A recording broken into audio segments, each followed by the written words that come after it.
Good morning, students. Beta, in our last class, we have discussed the examples related to chapter number 15.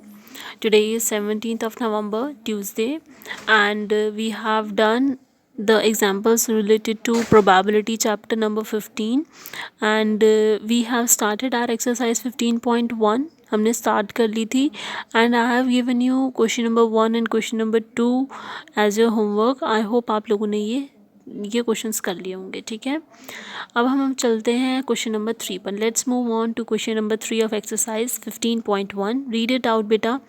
अपनी अपनी books खोलिए और question number 3 read कीजिए अपनी book में कि क्वेश्चन नंबर 3 क्या कहता है.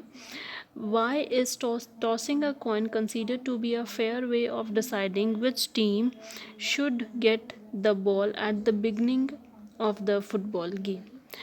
एक कोई भी गेम है, फुटबॉल है, क्रिकेट मैच है, उसको उसमें टॉस करने का जो मेथड हम अप्लाई करते हैं, जो टॉसिंग अ कॉइन है, वो जो मेथड है वो एक फेयर वे क्यों है. सबको ऐसा क्यों लगता है कि हाँ यही मेथड ठीक है, इसके अलावा अगर कोई और मेथड होता तो वो ठीक नहीं होता. क्यों ऐसा है? क्योंकि द प्रोबेबिलिटी, एक कॉइन है, ठीक है, एक कॉइन है, ठीक है. एक टीम ने कहा कि मैं लूँगा हेड, एक टीम ने कहा मैं लूँगा टेल. अब हेड आने की प्रोबेबिलिटी कितनी है? 1/2. और टेल आने की प्रोबेबिलिटी भी कितनी है? 1/2. यानी कि दोनों के जीतने की जो प्रोबेबिलिटी है, जो संभावना है, वो क्या है? इक्वल है. इसीलिए ये एक फेयर वे है, एक अच्छा तरीका है जिससे हम ये पता लगा सकते हैं कि किस टीम को हम बॉल पहले करने देंगे, कौन सी टीम पहले बैटिंग करेगी, कौन सी टीम पहले बॉलिंग करेगी. ये डिसाइड करने का सबसे अच्छा मेथड है टॉसिंग अ कॉइन, क्योंकि इसमें जो प्रोबेबिलिटी है दोनों टीम्स की वो हमेशा इक्वल होती हैं. ठीक है, ये सबको क्लियर हो गया कि हम क्यों करते हैं ऐसा. आप इसे अपनी लैंग्वेज में अपनी नोटबुक्स में लिख लीजिएगा. Because the probability of getting head and tail are equal, so it is the fair way of deciding which team should get the ball at the beginning of a football game. ठीक है, ये आपका question number 3 था.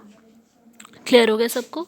चलो, question ये बेटा एक conceptual question था, एक तरह से वैल्यू बेस्ड या you can say conceptual question. ये आपके एग्जाम में हो सकता है आ जाए, हो सकता है ना भी आए, but you should have knowledge कि हम ऐसा क्यों करते हैं. ठीक है, नाउ क्वेश्चन नंबर 4 देखते हैं. Which of the following can not be the probability of an event. आपको 4 ऑप्शंस दिए हुए हैं. 2/3, -1.5, 15% एंड 0.7. ये आपको कुछ ऑप्शंस दिए हुए हैं. यू हैव टू डिसाइड कि इनमें से क्या है जो प्रोबेबिलिटी नहीं हो सकता. मैंने आपको बताया था किसी भी इवेंट की जो प्रोबेबिलिटी है वो किसके बीच में लाई करती है? It lie between 0 and 1. वो हमेशा 0 और 1 के बीच में ही लाई करती है प्रोबेबिलिटी. तो 2/3 है, ये किसके बीच में लाई करता है? ये 0 और 1 के बीच में लाई करता है, तो ये होगी. 15% क्या होता है? 15/100. इसको हम कैंसिल करेंगे, क्या आएगा? 3/20. जो भी 0 और 1 के बीच में ही आता है तो ये भी होगी. सिमिलरली 0.7 भी इन दोनों के बीच में आता है, वो भी होगी. लेकिन अब देखिए, probability can never be negative. Probability can never be negative, क्योंकि वो एक पॉजिटिव होल नंबर है जो कि 0 और 1 के बीच में ही, होल नंबर नहीं है, पॉजिटिव नंबर है जो कि वो 0 और 1 के बीच में ही लाई करता है. इसलिए the probability can not be negative.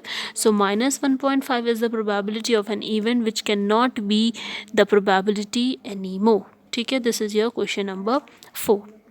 ठीक है, समझ में आ गया? -1.5 को आप टिक कर देंगे. Next is question number 5.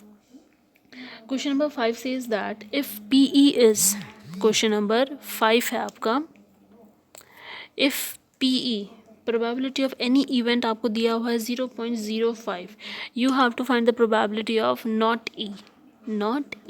मैंने आपको बताया था राजे कि जब हमें प्रोबेबिलिटी दी होती है किसी चीज़ की, हमें उसके ना होने की बतानी हो तो हम क्या करेंगे? फॉर्मूला था हमारा, probability of not E equals to 1 minus probability of E.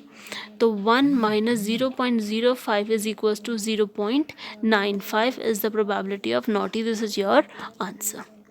I hope ये क्लियर हो गया होगा सबको. ठीक है, ईजी था. Now moving to question number 6. Question number 6 पढ़ो बेटा। A bag contains lemon flavoured candies only. एक बैग में सिर्फ लेमन फ्लेवर्ड कैंडीज हैं। Malini take one candy without looking into the bag. एक बैग में सिर्फ और सिर्फ लेमन फ्लेवर की ही कैंडीज हैं। मालिनी ने बिना देखे उस बैग में से कैंडी निकाली। ठीक है। What is the probability that she takes out an orange flavoured candy. ये तो देखो कितना सिंपल क्वेश्चन है, कितना सिंपल। इसको ध्यान से सुनो। एक बैग में, मैं जोर दे रही हूँ बार बार किस बात पे, एक बैग में सिर्फ लेमन फ्लेवर्ड कैंडीज ही हैं। अगर एक बैग में सिर्फ लेमन फ्लेवर्ड कैंडीज ही होंगी और मैं उस बैग में से कैंडी निकालूंगी तो जाहिर सी बात है कि वो कैंडी लेमन ही होगी। क्या प्रोबेबिलिटी है कि वो कैंडी ऑरेंज कैंडी हो। क्या लिखूंगी मैं? आउटकम, या फिर you can say possible outcome for orange candy. For orange candy, जब उसमें ऑरेंज कैंडी है ही नहीं। इन्होंने अभी अभी हमें बताया कि उसमें ऑरेंज कैंडी है ही नहीं, तो ऑरेंज कैंडी होने की प्रोबेबिलिटी क्या है? 0। ठीक है। ऑरेंज कैंडी होने का आउटकम क्या है? 0। और टोटल आउटकम हमें पता नहीं है, इन्होंने टोटल तो बताया नहीं है, तो मैं क्या करूँगी? सीधा लिख दूंगी probability of E is also 0, कि ऑरेंज कैंडी मिलने की प्रोबेबिलिटी 0 है, क्योंकि उस बैग में ऑरेंज कैंडी है ही नहीं। बी पार्ट है लेमन फ्लेवर्ड कैंडी। अब देखो उस बैग में सिर्फ और सिर्फ लेमन फ्लेवर्ड कैंडी है, तो भाई वो पहली निकाले, दूसरी निकाले, तीसरी निकाले, चौथी निकाले, कितनी भी कैंडीज़ निकाले, तो सब निकाल ले, सब की सब कैंडीज़ लेमन फ्लेवर्ड ही होंगी, क्योंकि उस बैग में सिर्फ लेमन फ्लेवर्ड कैंडीज़ ही हैं। तो लेमन फ्लेवर्ड कैंडी होने की प्रोबेबिलिटी क्या होगी? प्रोबेबिलिटी हमेशा 1 होगी, क्योंकि सभी कैंडीज़ लेमन फ्लेवर्ड ही हैं, इसलिए प्रोबेबिलिटी क्या होगी? 1 होगी। और ऑरेंज फ्लेवर्ड कैंडी की क्या है? 0 होगी, क्योंकि उसमें है ही नहीं ऑरेंज फ्लेवर्ड। ठीक है, सिंपल था ना क्वेश्चन। बस आपको क्या करना है बेटा, प्रोबेबिलिटी वाले क्वेश्चन में आपको एक एक लाइन का आपको मीनिंग निकालना है। एक एक लाइन का आपको मीनिंग पता होना चाहिए कि हाँ इस लाइन में क्या है, इस लाइन में क्या है, उस लाइन को अपने ध्यान में रखते हुए ही अपना क्वेश्चन सॉल्व करना है। ठीक है, समझ आया? चलो क्वेश्चन नंबर 7 रीड करो। क्वेश्चन नंबर 7 क्या कहता है? It is given that in a group of 3 students the probability of 2 students, question number 7 है ये। ठीक है, ये कह रहे हैं बेटा कि it is given that in a group of 3 students the probability of 2 students not having the same birthday is 0.992. What is the probability that 2 students have the same birthday? ये कह रहे हैं कि एक 3 बच्चों का ग्रुप है। ठीक है, 3 बच्चों का ग्रुप है। ये कह रहे हैं कि 2 बच्चों का जो बर्थडे है वो एक डेट पर नहीं आना चाहिए। Not having the same birthday, एक डेट पर दोनों का बर्थडे नहीं आना चाहिए। इसकी प्रोबेबिलिटी है 0.992। तो इसकी प्रोबेबिलिटी क्या होगी कि 2 बच्चों का बर्थडे सेम डेट पर आए। तो लिखिए कि टोटल नंबर ऑफ डेज कितने होते हैं एक साल में? 365 डेज। फाइन, ठीक है। फिर आप देखिए इन्होंने कहा है पॉसिबल आउटकम्स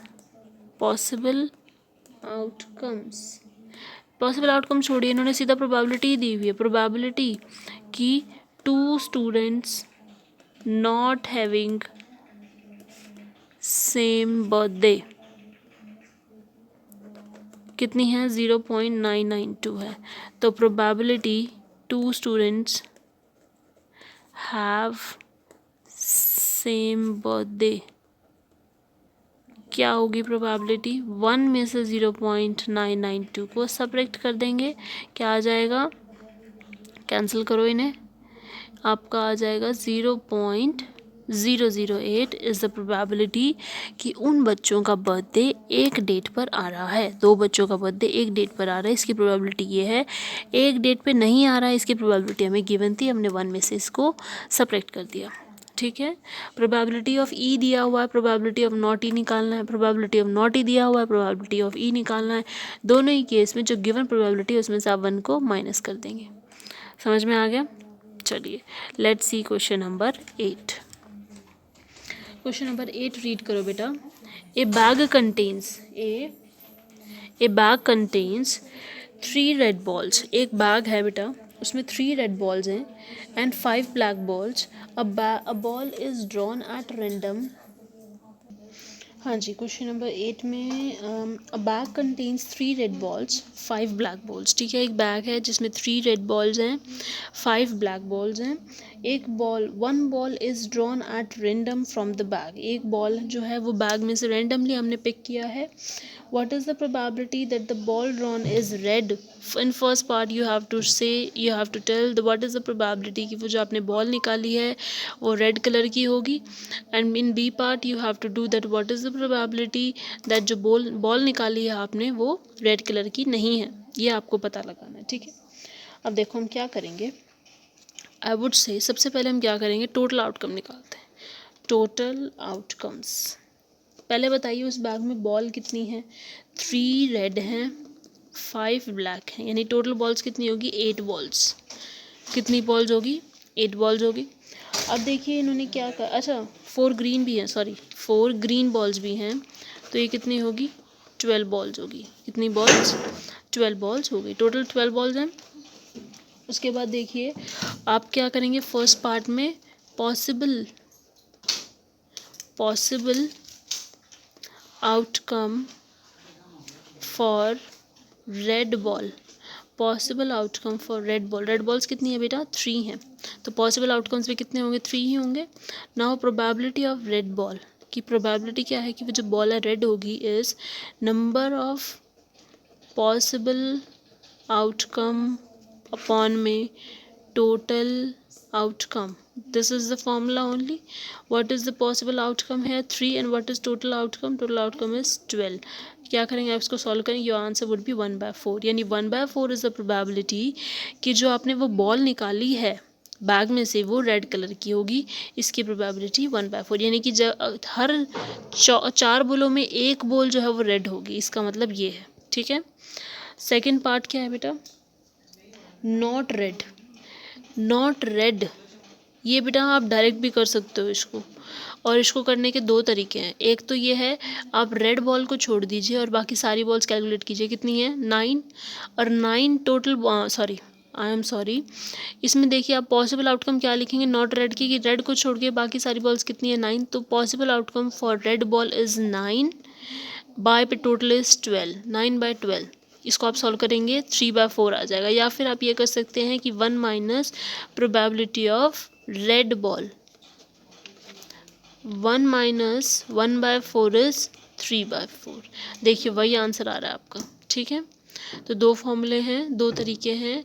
आप रेड बॉल को छोड़कर बाकी सभी बॉल्स कैलकुलेट करके टोटल से डिवाइड कर दीजिए, और you can do 1 minus red ball. ठीक है, जब भी नॉट वाली चीज़ आ जाएगी ना, नॉट वाले में आप हमेशा यही फॉर्मूला अप्लाई करेंगे, ये आप लोगों के लिए ईजी होगा कि 1 minus probability of red ball, 1 minus 1/4 is 3/4।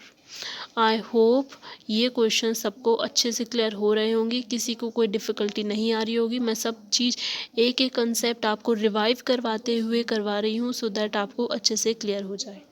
ठीक है, now moving to question number 9। Question number 9 read करो बेटा।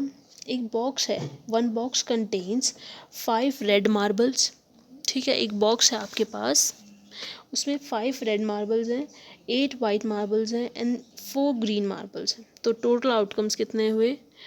टोटल आउटकम्स कितने हैं बेटा?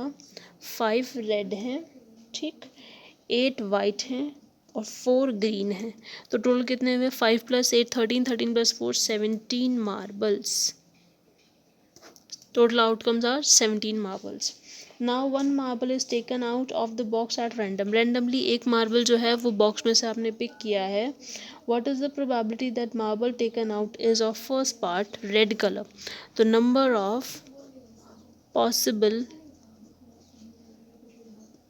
of possible outcome for red marble. How many red marbles are there? 5. So I would write it as 5. Number of possible outcome for red marble is 5. Now probability of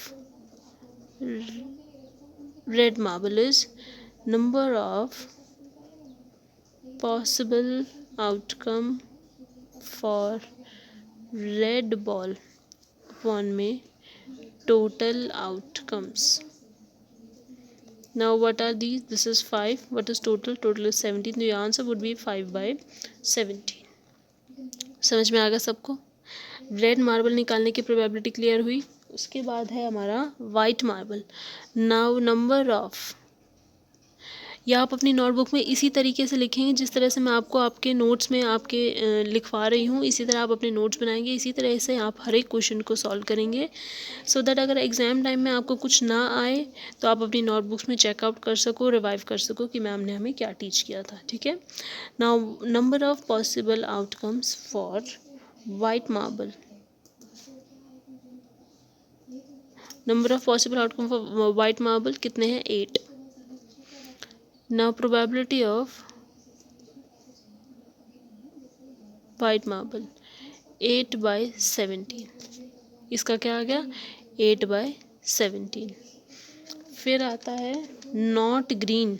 अब ये कह रहे हैं भाई not green. Number of possible outcome for not green. Possible outcome. अब देखिए green नहीं होना चाहिए. अब ग्रीन नहीं होगा तो हो सकता है रेड हो सकता है वाइट हो. ग्रीन नहीं होना चाहिए, बस ग्रीन को छुपा दो. तो कितने बच गए? 13 बच गए ना. 5 + 8 is 13. The number of possible outcomes are 13 for not green and probability for not green is 13 by total are 70. तो 13/17 is your probability for not green. समझ में आया? समझ में आ गया सबको? क्या हो गया? हाँ जी. Now we are moving to our next question. Question number 10. Question number 10 पे चलते हैं हम. ठीक है. क्वेश्चन नंबर 10 देखो.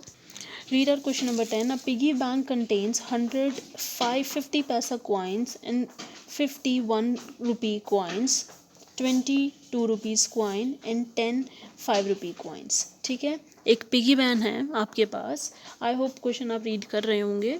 एक पिगी बैंक है, उसमें 100 जो हैं वो कॉइन्स हैं 50 पैसा के, यानी कि 100 सिक्के हैं 50 पैसा के, और 50 कॉइन्स हैं कितने?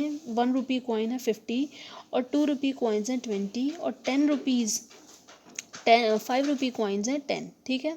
यानी कि मैं लिख देती हूँ, कंफ्यूज हो जाओगे आप. 50 पैसा कॉइन कितने हैं? 100 हैं. ठीक है. और रुपी 1 रुपी कॉइन कितने हैं? 50 हैं. 20 कॉइन्स हैं ₹2 के, और ₹5 के हैं 10 कॉइन्स. ये आपको दिया हुआ है. ये है नंबर ऑफ कॉइन्स, ये है क्वांटिटी ऑफ द कॉइन्स. ठीक है.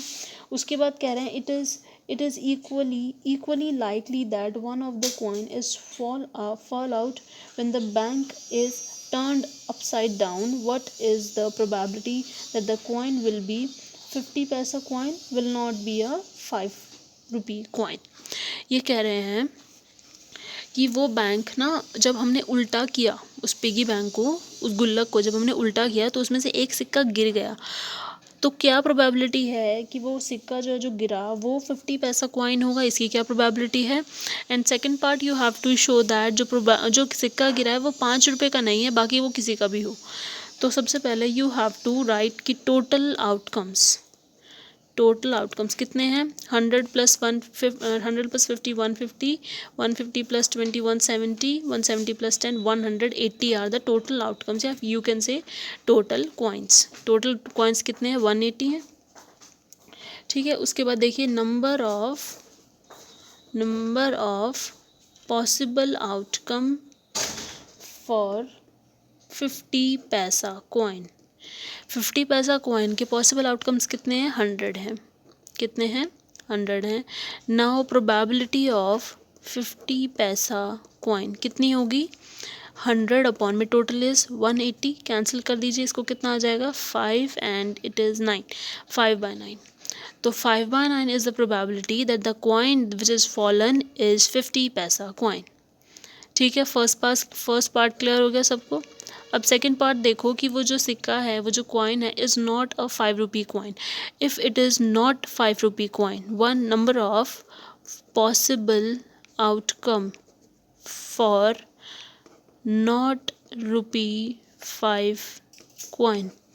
अब 5 रुपये का कॉइन नहीं होना चाहिए, इसके अलावा कोई भी कॉइन हो। तो इसके कितने आउटकम्स हैं? 100 + 50 150 170। तो number of possible outcomes are 170 for the coin which should not be ₹5, कि वो 5 रुपये का ना हो, बाकी किसी का भी हो। तो इसकी जो आउटकम्स है, नंबर ऑफ आउटकम्स है वो कितने हैं? 170 हैं।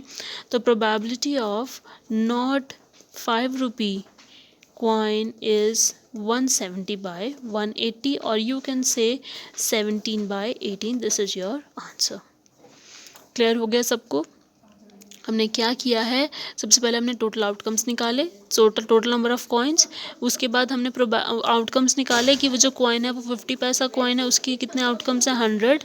Then you have calculated the probability which is number of possible outcomes for 50 paisa coin upon my total outcomes. Cancel them and you will get 5/9. Similarly, in the second part you have done कि number of possible outcomes for not 5 rupee coin. अब 5 रुपये का coin नहीं होना चाहिए, इसके अलावा कोई भी coin हो तो इन सबको add on करो, you would get 170.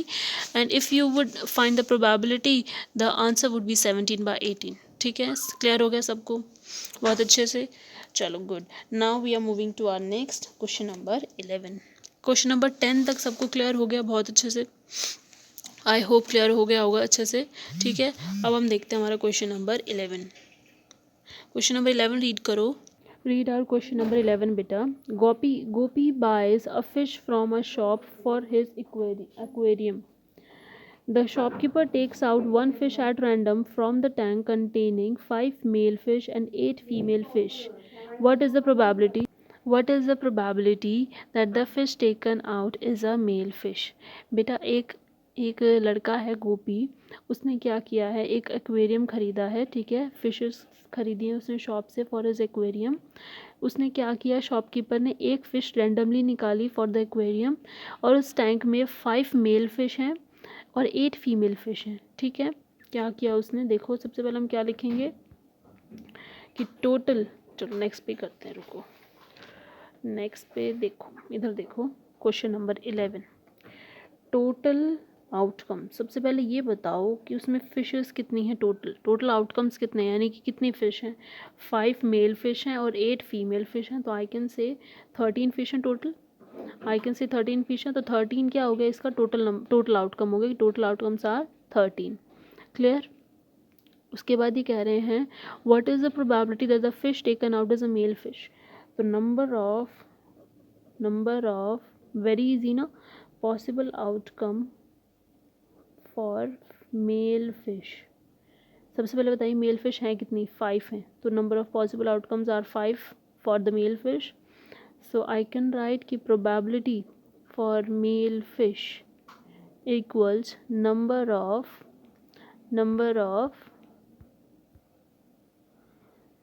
Possible outcome for male fish upon में total outcome. What are number of possible outcomes for male fish? That these are 5, and what are total outcomes? These are 30. तो your answer would be 5/13. Clear हो गया? जितना बड़ा question उतना ही छोटा सा solution. सबसे पहले आपको नंबर ऑफ़ आउटकम्स निकालने हैं कि उस एक्वेरियम में फ़िश कितनी है। फिर आपको क्या निकालना है, उस टैंक में फ़िश कितनी है। फिर आपको सबसे पहले ये निकालना है कि आउटकम्स क्या है, कि वो जो फ़िश उसने रैंडमली पिक की है वो मेल फ़िश हो। Then you are just applying the formula and you would get your result as 5/13 is the probability that the fish taken out randomly is a male fish. Fine, clear? Now moving to question number 12. ये important question है, इस पे ध्यान देना। Question number 12 read करो।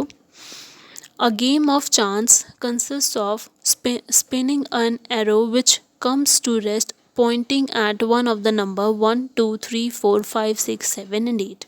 ये एक आपके पास स्पिनिंग व्हील है जिसमें बहुत सारे नंबर्स लिखे हुए हैं।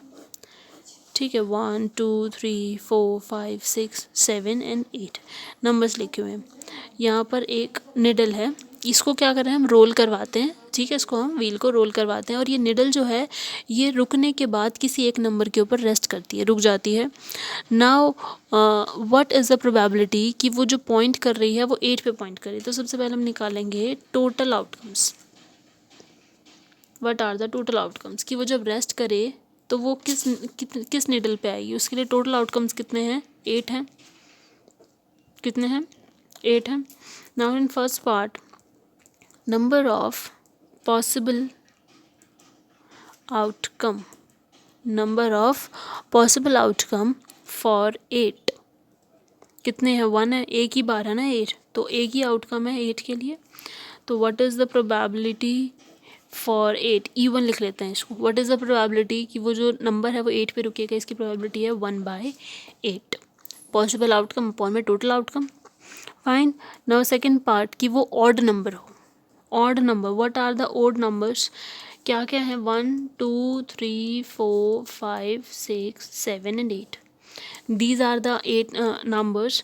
Now number of possible outcome for an odd number.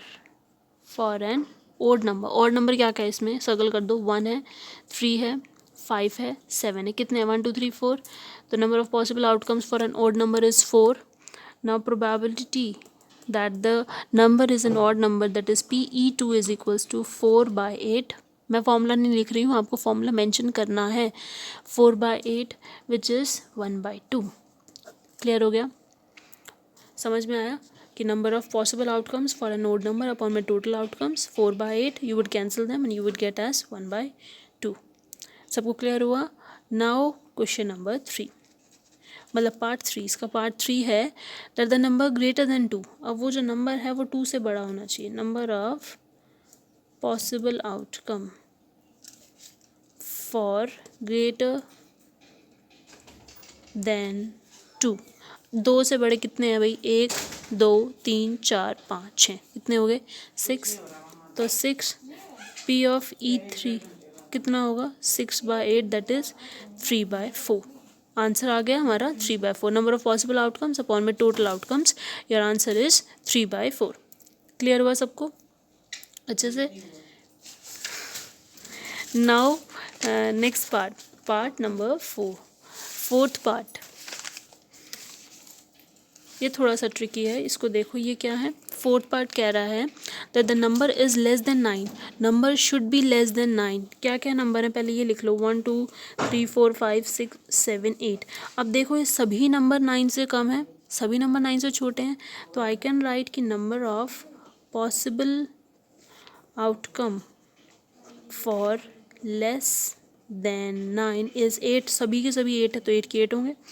तो प्रोबेबिलिटी E4 क्या होगा, 8/8 विच इज़ 1। तो प्रोबेबिलिटी क्या है, 1 है कि सभी नंबर भाई 9 से कम है, कोई भी नंबर उठा लो वो 9 से कम ही आएगा। तो प्रोबेबिलिटी क्या आ गई, 1 आ गई। क्लियर हो गया सबको अच्छे से, क्लियर हो गया। आज हमने क्वेश्चन नंबर 12 तक कंप्लीट कर लिया है। We have completed up to question number 13।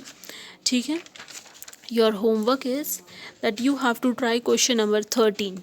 Question number 13 you have to try. ऐसा नहीं है मैं आपको कराऊंगी नहीं, I will make you done. अगर किसी को नहीं आएगा तो मैं हेल्प भी कर दूंगी, लेकिन उससे पहले first of all you have to try it. सबसे पहले आपको ट्राई करना है, try to do them in your notebook इस क्वेश्चन को। और जितने क्वेश्चन आज मैंने करवाए हैं सबकी नोटबुक में कंप्लीट होने चाहिए। Okay, this is all for today, thank you so much.